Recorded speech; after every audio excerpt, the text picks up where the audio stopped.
전용기 의원님 참석하셨고요.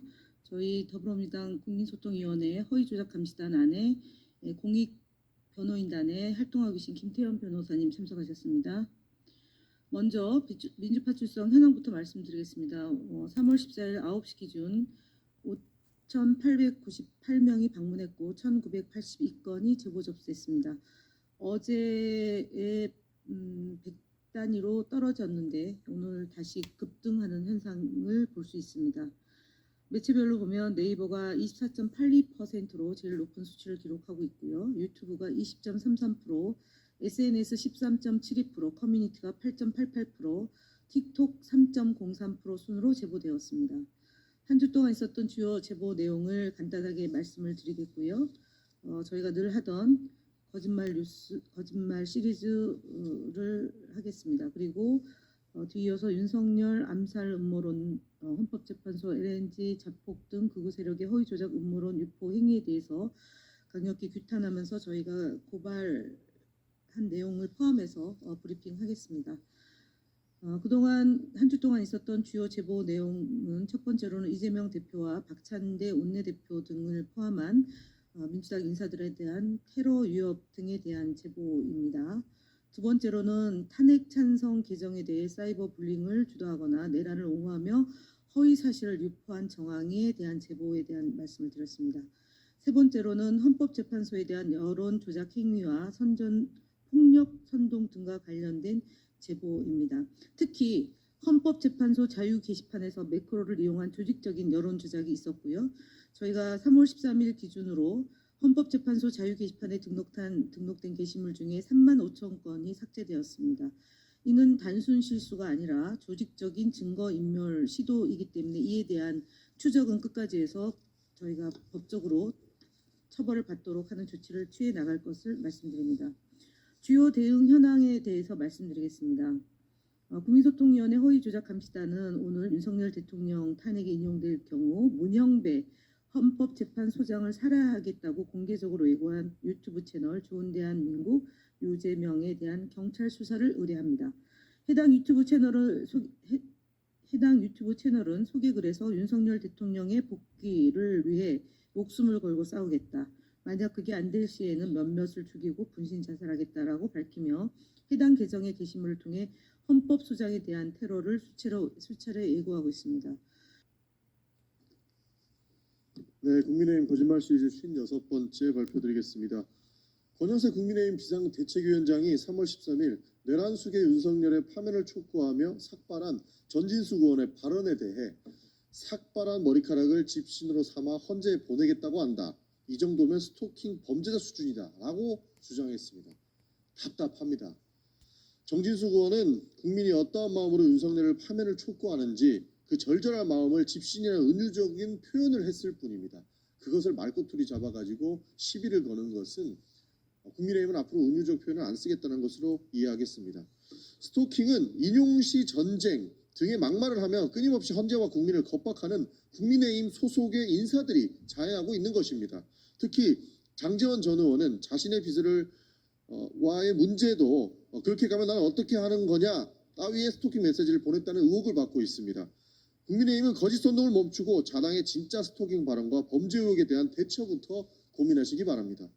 국민의힘 거짓말 시리즈 57번째도 말씀드리겠습니다. 3월 13일 조선일보 기사에 따르면 장동혁 국민의힘 의원은 선거법 위헌법률 심판 제청과 관련하여 이재명 대표가 자신의 사건을 헌재를 끌고 가려는 건 재판을 지연하려는 것이 분명하다. 위헌법률 심판 제청을 이용해 재판을 미루는 방법은 민노총 간첩당이 써먹는 수법이라고 주장하였습니다. 간첩 없으면 정신 못합니까? 국민을 호도하고 진실을 가리는 명백한 거짓 선동을 멈추셔야 됩니다. 위헌법률 심판 제청은 특정 법률 조항이 헌법에 부합하는지 심사를 요청하는 것에 이릅니다. 현행 선거법은 허위 사실을 판단하는 법적 기준이고 유권자이고 행위라는 표현이 지나치게 불분명하다는 문제점이 존재합니다. 이러한 문제점은 민주당뿐만 아니라 국민의힘을 포함한 모든 정당과 선거 후보자들이 표현의 자유를 침해할 소지가 있기 때문에 위헌법률 심판을 요청한 것입니다. 선거법 재판은 미뤄지지 않을 것이고 민주당과 이재명 대표는 전혀 그런 의도가 없다라는 점을 다시 한번 밝힙니다. 이런 행위를 민노총 간첩단이라는 악의적인 표현을 쓰며 지은 의도가 명백하다고 거짓말하는 것은 철진한 색깔론이며 악의적 선동일 뿐입니다. 진짜 간첩이 누구 있는지, 진짜 반국가 세력이 누구인지 국민의힘은 다시 한번 생각해 보시기를 바라겠습니다. 국민소통위원회는 거짓과 맞서 진실을 지키는 데 최선의 노력을 다하겠습니다. 그리고 다음으로는 고발 기자회견을 진행하겠습니다. 안녕하십니까. 더불어민주당 국민소통위원회 허위조작감시단입니다. 저는 감시단 소속 김태현 변호사라고 합니다. 윤석열 대통령에 대한 헌법재판소 탄핵 심판의 최종 결정이 가까워질수록 헌정질서 파기를 위한 이 극우 세력들의 조직적인 여론 조작이 더욱 노골화되고 있습니다. 이에 허위조작감시단은 허위사실 등을 유포해서 사회의 혼란을 초래하는 세력에 대해서 끝까지 법적 책임을 물을 것입니다. 음모론을 대략적으로 네 갈래로 크게 나누면 다음과 같습니다. 첫 번째는 더불어민주당이 윤석열 대통령 또는 문형배 헌법재판소장의 암살을 획책하고 있다라는 내용인데 이런 음모론을 퍼뜨린 게시글 84건에 대해서 정보통신망법 위반, 명예훼손 등 죄로 고소를 진행할 예정입니다. 해당 음모론은 플랜 D라는 이름으로 커뮤니티를 통해 양산 중인데 이후에는 또 민주당이 문형배 헌재소장을 암살하고 이에 누명을 윤석열 대통령에게 씌울 것이라는 황당한 주장까지 등장하며 사회적 혼란을 초래하고 있습니다. 이는 당연히 명백한 허위사실입니다. 두 번째로는 헌법재판소에 출입한 LPG 차량과 관련한 자폭 음모론입니다. 이 음모론을 유포한 22건에 대해서도 역시 정보통신망 위반, 명예훼손 등으로 고발 조치할 예정입니다. 시압 가스통 들어감이라는 제목으로 최초 유포됐고요. 이는 2월 25일 최종 변론 기일에 이 가스통이 윤석열 대통령의 신변을 위협하기 위해서 반입됐다라는 내용을 담고 있습니다. 거기에 가게 사장이 중국인이다라는 등의 내용이 덧붙여져서 음모론이 한층 더 악의적으로 변모되고 있습니다.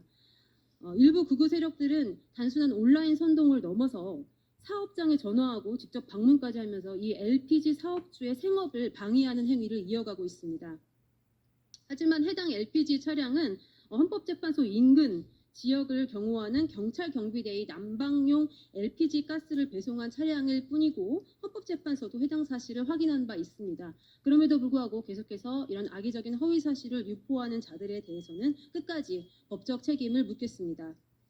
세 번째로는 헌법재판소 LPG 차량 음모론과 함께 이 12구 이태원 참사에 대한 음모론이 또다시 유포되고 있습니다.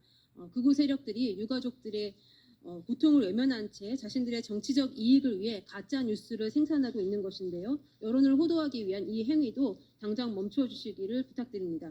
네 번째는 민주노총이 북한 지령을 받아서 이태원 참사를 기획했다라는 허위 게시글 유포인데요. 이 게시글 63건에 대해서 역시 정보통신망법 위반, 명예훼손 등으로 경찰에 고발 조치할 예정입니다. 마지막으로는 지난 119 법원 폭동을 미화하고 또 정당화하는 세력들에 대해서도 각기 죄명과 적용 법조를 달리하여 추가적인 고발을 이어나갈 방침입니다. 허위조작감시단은 헌정질서를 파괴하는 세력에 대해서 끝까지 추적해서 강력히 대응하도록 하겠습니다. 불법에 대해 선처는 없다라는 점을 밝히고자 합니다. 이상입니다.